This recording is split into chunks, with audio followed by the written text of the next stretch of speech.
Muy buen día y muchas gracias por acompañarnos en el primer capítulo de Conagua. Me presento, soy April Núñez, quien va a estar a cargo de la conducción de este primer programa en el que vamos a hablar con un invitado de lujo. Tenemos a Roberto Pizarro, ingeniero forestal, director de la Cátedra UNESCO en Hidrología de Superficie de la Universidad de Talca y también coordinador para América Latina y el Caribe del Programa Hidrológico de Sistemas Forestales. Muy bienvenido, muchas gracias por acompañarnos, Roberto. Muchas gracias a ustedes por la invitación. Y además por ser parte del CONAVI, un agrado y un honor. Muchas gracias. Bueno, Roberto, para partir este podcast y entender un poquito cómo es que los desafíos que impone el cambio climático están afectando los recursos hídricos de nuestro país y cuáles son. A ver, yo creo que habría que comenzar primero por la situación de los recursos hídricos en Chile. Y nosotros somos un país muy afortunado que en general tiene una disponibilidad de agua muy por sobre la media mundial. Para darte una idea, andamos cerca de los 54.000 metros cúbicos por habitante año. Pero alguien dirá, bueno, ¿qué es eso? Bueno, el promedio mundial es 6.500. 54.000 nosotros más o menos y 6.500, 6.700 el promedio mundial. Entonces la pregunta es, bueno, si estamos tan por sobre el promedio mundial, ¿cuál es el problema?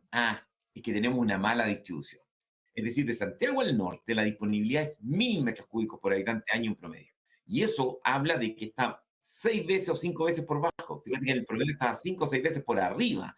Entonces uno dice, de Santiago al norte tenemos un problema importante. Y cada vez presionamos más a nuestros ecosistemas usando el agua. Entonces, de Santiago al sur no hay ningún problema. Y estamos viendo cada vez que sí hay problemas. Empezaron a haber ya problemas hacia el sur. Y eso habla entonces de que algo no estamos haciendo bien. Entonces, cuando estamos en este contexto, nos tenemos que fijar en un detalle, fíjate. El agua representa, en términos económicos, más o menos el 60% del Producto Interno Bruto de Chile. Toda la riqueza de Chile, al menos, es explicada en un 60%. Para que nos hagamos una idea, la minería, que es lo más grande, es el 15, un cuarto, 4 veces menos. Entonces, cuando estamos hablando, los recursos hídricos son muy relevantes, claro que son muy relevantes para el país y son la base de su sistema productivo, pero además son la base de su sustentabilidad ambiental. Nuestros ecosistemas naturales dependen del recurso hídrico. Y si no tienen ese recurso hídrico disponible, nos enfrentamos a un problema muy importante, porque nuestros ecosistemas tienden a lo que se llama, a decir en términos coloquiales, a no tener buena salud. Y si no tienen buena salud, veamos la ligua petorca, entonces se afectan otros procesos, como por ejemplo la disponibilidad de agua para el ser humano o lo que es también la disponibilidad para usos productivos.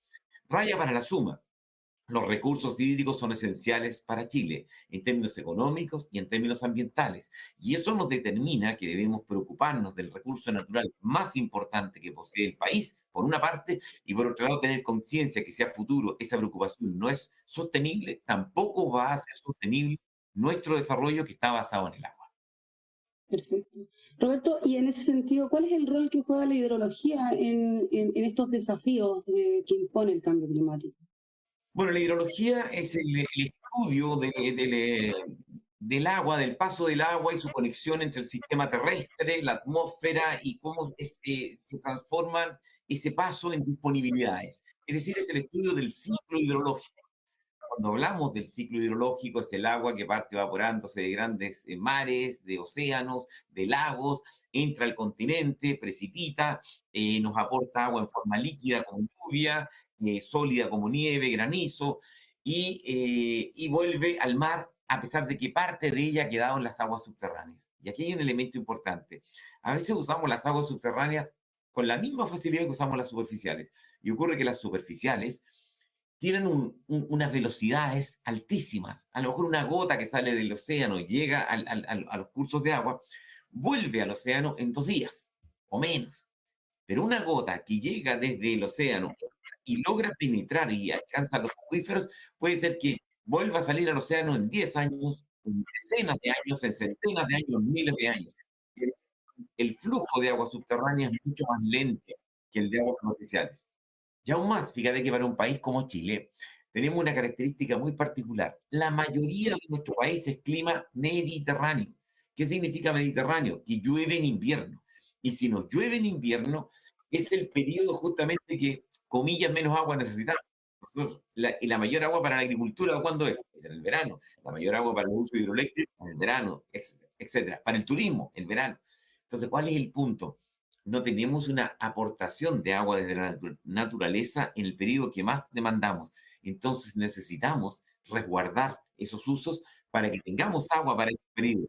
Entonces, somos un país que tiene una fragilidad hídrica, a pesar de lo que dije al inicio, que tenemos una altísima disponibilidad, pero hay una fragilidad hídrica por la disponibilidad temporal del agua, por una parte, y por otro lado, porque los usos han subido muchísimo.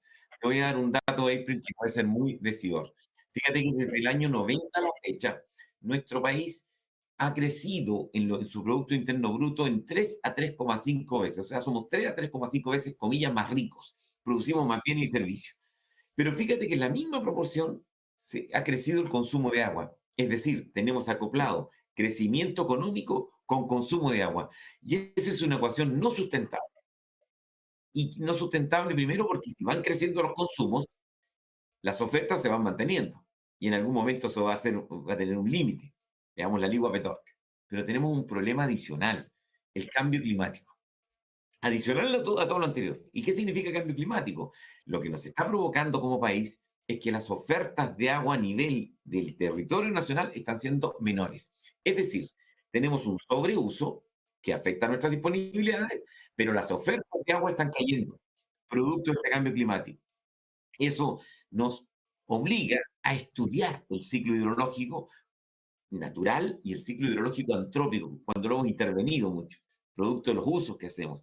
Y de eso trata la hidrología, de eso trata la ingeniería hidrológica, es decir, de intentar explicarse fenómenos que son muy complejos, que tienen componentes en los ecosistemas, donde se explica, hay marcos que tienen que ver con la geología del lugar, con cómo funcionan los acuíferos, las aguas subterráneas, las napas, lo que dice la gente normalmente, la vegetación, ¿qué rol tiene? El suelo, el complejo suelo-vegetación, la nieve.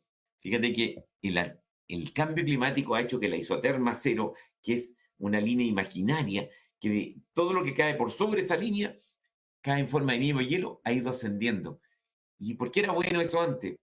Porque nos permitía acumular nieve, agua en forma de nieve y hielo en zona alta. Y como no nos llueve en verano, teníamos el deshielo. Ahora eso se reduce.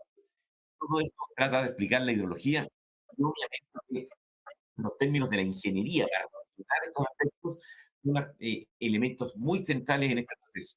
Y para ello necesitamos investigar, investigación, conocimiento y a partir de lo mismo generar buenas políticas públicas. Pero mucho de eso estamos en carencia. Claro, me imagino. Es una problemática que no solo se vive a nivel nacional, sino también a nivel mundial. ¿Qué mecanismos se pueden utilizar o que se están actualmente utilizando? ¿Se puede mencionar para enfrentar esta problemática y contribuir quizás a disminuir esta situación? Mira, en este sentido hay varios. El primero yo diría que es la concienciación de la ciudadanía. Y cuando yo hablo del ciudadano o la ciudadana, no solamente el ciudadano que vive en la ciudad, no es el concepto clásico, estoy hablando del ciudadano griego, el que vota, el que es parte de la democracia y que tiene que ser parte activa en las directrices o en las acciones que toma su país. ¿Por qué digo que es clave eso? Porque a la medida que nuestros ciudadanos tienen conciencia, tienen también eh, percepción clara, neta, de que el agua es un recurso finito, no es infinito, que es vulnerable, que lo podemos afectar en su calidad y que es un recurso que nosotros debemos saber mantenerlo. Fíjate que la ecuación, cuando alguna vez me preguntaban algunos de tus colegas en televisión, debería ser, entonces nosotros tenemos que asegurar el agua para el consumo humano. Fíjate, sí, pero para asegurarlo primero es aseguremos la salud de nuestros ecosistemas. Si nuestros ecosistemas, y los conocemos bien cómo funcionan, los acuíferos, las aguas superficiales, la nieve, toda la conexión que hay ahí, si el ecosistema tiene salud, vamos a tener ecosistemas que nos van a poder dar agua para el uso humano y también, a posterior, para el uso productivo. Ese es el orden, esa es la ecuación, no al revés, porque cuando es al revés, provocamos afectaciones tan graves como lo que a veces vemos en la Ligua Petorca u otros lugares, y que pueden incluso agudizarse. Entonces, tú me decías, ¿qué se hace? Primero la conciencia. También tenemos que hacer investigación. Fíjate que el Comité Chileno para el Programa Hidrológico Internacional, el CONAPI Chile, con el Programa Hidrológico Intergubernamental, me corrijo, antes era internacional, ahora es intergubernamental, eh, hizo un estudio muy interesante que lo dirigió el doctor José Vargas, colega de la Universidad de Concepción, y llegó a determinar que nosotros destinamos muy poco dinero a investigación científica y tecnológica en el agua. Chile de por sí investiga muy poco, investiga un 0,34%, es la nada misma, Muchísimo. comparado con los países de la OCDE, que es 2,5% el promedio. Cuando uno dice, ¿por qué Finlandia se disparó? ¿Por qué Finlandia tiene ese desarrollo? Porque invirtió, por un lado, en ciencia y tecnología y en educación. Mira, la cuestión me parece que no es tan difícil de entender.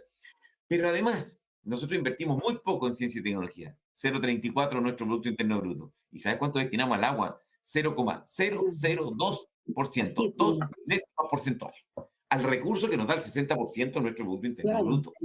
Es decir, hay algo que no funciona. Entonces, tenemos que apostar en investigación. Tenemos que apostar que los sectores productivos tengan una responsabilidad científica empresarial, que busquen respuestas, porque los contextos hidrológicos son distintos, no son iguales en todos los lugares. Chile es un país muy distinto, no solo de norte a sur, muy distinto de norte a sur, como te dije al principio en estas cifras, sino también de este a oeste. No es lo mismo en la región, no ir a la región del Maule, van a ser centralistas, ¿no? No es lo mismo en la región de Valparaíso, la situación en la zona alta cordillera andina, en lo que llueve, la disponibilidad que hay en la costa. Y eso nos habla de zonas distintas que tenemos que saber entenderlas. Necesitamos una educación ambiental. ¿Sabes cuántos ríos a veces vemos contaminados con ruedas de neumáticos, de desuso, o cosas por el estilo? Porque se piensa que el río es como que me lleva la mugre. No, si tenemos que preservarlo, porque esa agua es el agua que vamos a utilizar más abajo en usos agrícolas, en agua potable o en mantener nuestros ecosistemas y nuestra biodiversidad. Es decir, hay una serie de políticas y marcos aquí que hay que ir enfrentando. Hay que ayudar a una mejor gestión, pero por sobre todo yo diría tener conciencia. Teniendo conciencia sabemos que tenemos que hacer investigación, tenemos que hacer buenas políticas públicas coherentes, que se unan los ministerios y te fijas que su accionar sea equivalente.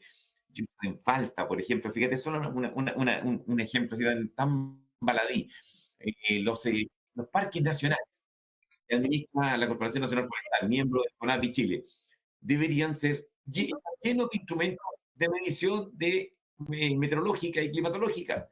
Son nuestro gran reservorio natural, lo- el aspecto más prístino que tenemos de nuestro ecosistema. Deberían estar llenos de eso. ¿No es cierto? Y es una cooperación con la Dirección Meteorológica de Chile, en cooperación con el Ministerio de Obras Públicas, con la Dirección General de Aguas, que estar ahí, ¿no? Los Claro, guardaparques, pero además. ahí, ¿cómo se logra esa unión? ¿Cómo se logra esa concientización, digo, para que se creen mejores soluciones también para enfrentarlo? Mira, yo te estoy diciendo el qué. El cómo justamente es un punto bien central el que tú señalas, pero yo creo que aquí parte entonces de una política gubernamental, de políticas de gobierno, que tienen que obligar a que sus ministerios tengan una actuación en conjunto, a un sector privado muy proactivo e interesado en trabajar con el sector público. Eh, a mí, te digo, yo he conocido situaciones, por ejemplo, de empresas forestales que tienen unas redes de medición de caudales, de medición de precipitación, y le he dicho, ¿y por qué estas redes no están a disposición de todo el mundo? Me dicen, no, sí podría hacerlo, pero hay algo que falta. Necesitamos coordinadores, catalizadores que vayan haciendo eso. Porque no solamente, fíjate, por tomar un dato, todo ese elemento genera confianzas. Y cuando hay confianzas, hay elementos de identidad, de pertenencia a un país, a una región, a un objetivo, que es encontrar la sostenibilidad hídrica en nuestro país, que además es la sostenibilidad productiva y ambiental, como te expliqué al inicio, derivado de que dependemos del agua. Perfecto. Roberto, y en ese sentido, ¿cuál es el rol que juega también esta ciencia que deriva de la hidrología forestal, en la que usted es un experto en el ámbito? A ver, cuando nosotros hablamos de la hidrología tiene distintas dimensiones. Entonces, la hidrología de los glaciares, hidrología de suelo, hidrología de zonas áreas, y también cuando se habla de la hidrología forestal, que está teniendo mucha importancia, especialmente a nivel de América Latina y Caribe, es porque ¿Cuál es el rol que juegan los bosques, la masa vegetacional y el suelo en, en este ciclo hidrológico? Entonces, te voy a llevar a lo que pasa en una lluvia. Si yo una zona la tengo totalmente desprovista, sin vegetación, y el suelo está descubierto, se produce erosión de ese suelo. Es decir, el suelo se va, se arrastra y se va hacia el mar. Finalmente queda la roca o queda un suelo muy malo. Por tanto, no tiene posibilidad de infiltrar el agua en el suelo. Y si no infiltran el agua en el suelo, no me recargan los acuíferos ni las napas profundas. Es decir, el agua circula rápidamente como por un tobogán y vuelve al mar. Si yo tengo vegetación y tengo suelo, cuando cae la lluvia se va haciendo retenida por la vegetación, no impacta directamente sobre el suelo, no se produce esa erosión, y se favorecen procesos de infiltración del agua en el suelo, es decir, se produce lo que se llama el efecto virtuoso del complejo suelo-vegetación, la mezcla de la vegetación del bosque o de la masa forestal con el suelo van reteniendo el agua. Y ocurre que en Chile nos llueve en el invierno, cuando las masas forestales y la vegetación en general no consume agua. Es decir, es el tiempo que están en latencia. Ellos consumen más bien en el verano, por algo que existen también los cultivos, por ejemplo, de palto, los vas a regar en el verano y necesitas agua para ir a regar el verano. Las masas forestales no las riega nadie. Están ahí, te fijas, con lo que se lograron, quedó algo en el suelo. Entonces, explicar eso es un fenómeno interesante. Y la hidrología forestal tiene que ver con la emisión de los sedimentos hacia abajo, con la erosión, cómo retenemos el agua en las zonas altas, cómo permitimos ese rol tan importante que tiene la vegetación. Nosotros somos país montañoso y si somos país montañoso, el agua se escurre rápidamente, tenemos grandes pendientes. Nosotros no solamente tenemos la cordillera de los Andes, nosotros en un estrecho pasillo de 150 kilómetros tenemos la cordillera de los Andes y desde Angostura, de ahí hacia el sur, tenemos un valle central y la cordillera de la costa. Pero también esa cordillera de la costa la tenemos al norte, con valles transversales. Dicho de otra manera, somos un país eminentemente montañoso. Necesitamos a esa vegetación, necesitamos conocer cómo funciona ese suelo. Y eso trata de explicar la hidrología forestal en estos contextos. Te lo he dado muy en síntesis, pero espero que se haya entendido. Perfecto. Usted mencionaba también algo de la captación de aguas. No sé si hay alguna tecnología para, bueno, para la gente que nos está escuchando, viendo, se pueda hacer una idea de qué tecnologías ligadas a la captación de aguas lluvias ya se pueden evidenciar de su uso en nuestro país, lo que se está haciendo para frenar estas situaciones. Una técnica que hay es, cuando se produce la lluvia, es visualizar de qué manera ayudamos nosotros a esa lluvia a que sea más eficiente y podamos capturar esa agua y para su uso. Una forma es hacer áreas en las cuales se impermeabiliza la zona, por ejemplo, con geomembranas, y tú tienes un área de captación, llueve sobre esa área de captación que es muy impermeable, escurre el agua y la acumulas en un estanque. Y ese estanque queda guardada el agua para su uso en el periodo estival. Eso, por ejemplo, podría resolver el problema de sistemas de agua potable rural, sistemas de que no tengamos que andarle dando a la gente agua en camiones aljibe, uso de agua para zonas agrícolas, por ejemplo, que lo está usando. Nosotros hicimos varios diseños de esto y tenemos el orgullo de decir que cuando éramos el Centro Tecnológico de Hidrología Ambiental de la Universidad de Talca, muchas de las políticas que se surgieron en esa línea surgieron desde acá y las implementó no solamente el INDAP, el Instituto de Desarrollo Agropecuario, sino también la Comisión Nacional de Riego. Pero otra línea que puede haber en la captación de aguas lluvias puede ser, por ejemplo, cuando el agua cae sobre las ciudades. Al caer sobre las ciudades, esa agua escurre y rápidamente, ¿y por qué escurre rápidamente? Porque cae sobre asfalto, sobre el cemento. Y al escurrir daña a veces propiedades, daña infraestructura, incluso personas. Entonces, la idea es la siguiente: ¿qué tal si esa agua la dirigimos a ciertas zonas, por ejemplo, parques inundables, que son parques en el verano, y los inundamos? Entonces, el invierno, ¿qué significa? Que desde ahí podemos recargar los acuíferos, viendo la calidad del agua, obviamente, que se genera, pero podríamos recargar los acuíferos en la misma ciudad. Pero a lo mejor podríamos guardar esa agua para regar los parques en el verano y no regarlos con agua potable. Y cuando saco esa agua de circulación, estoy disminuyendo el impacto de esa agua en obras civiles, por ejemplo. Y entonces hay menor daño en la ciudad. Todos esos elementos se pueden ir manejando. Otra idea, que es una solución basada en la naturaleza, es hacer en las laderas, como somos un país montañoso, zanjas de infiltración. ¿Qué es lo que son zanjas de infiltración? Son canales sin desnivel, son canales sin desnivel que se construyen en las laderas. Entonces se hace un herido en el suelo, una zanja en el suelo, ¿no? Entonces, y va sin desnivel. Entonces el agua llega allí y se acumula. Y como la acumulas, vas con ciertos modelos y ciertos modelos matemáticos que permiten hacer eso, infiltrando el agua en el suelo. Y vas copiando lo que hace la naturaleza. Y con eso favorece la recarga de los acuíferos. Ya lo hemos probado en algunos lugares donde haciendo ese tipo de obras, la gente ve que sus pozos, los pozos de agua, levantan el nivel porque están recargando de mejor manera. El país montañoso tenemos que parar el agua en la zona alta. Y así, hay una serie de aspectos sobre los cuales podemos ir manejando y donde la vegetación también tiene un rol importante que jugar. Pero el menor uso también, reducir los usos en la ciudad también son importantes, reducir los usos de la agricultura también es importante, etcétera. Todos son aspectos que tienen que ir a una mayor eficiencia, pero también respetando los equilibrios ecosistémicos, que son el elemento central para mantener la sostenibilidad de esos mismos ecosistemas y, como lo dije anteriormente, de la productividad social y ambiental del país. Perfecto.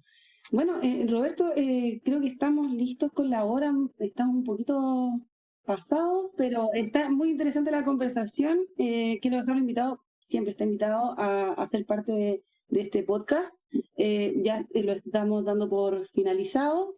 Le agradezco mucho por aceptar esta invitación y también agradezco a quienes nos acompañaron en esta jornada. Espero que sigan integrando nuestras transmisiones y definitivamente vamos a aprender bastante sobre esta gran ciencia. Nos encontramos en el próximo capítulo de Conagua. Espero que nos sigan en las redes sociales para mayores novedades. Tenemos el Instagram, @conapichile, y en Twitter como conapi_chile. Muchísimas gracias y nos vemos en la próxima edición. Muchas gracias, April.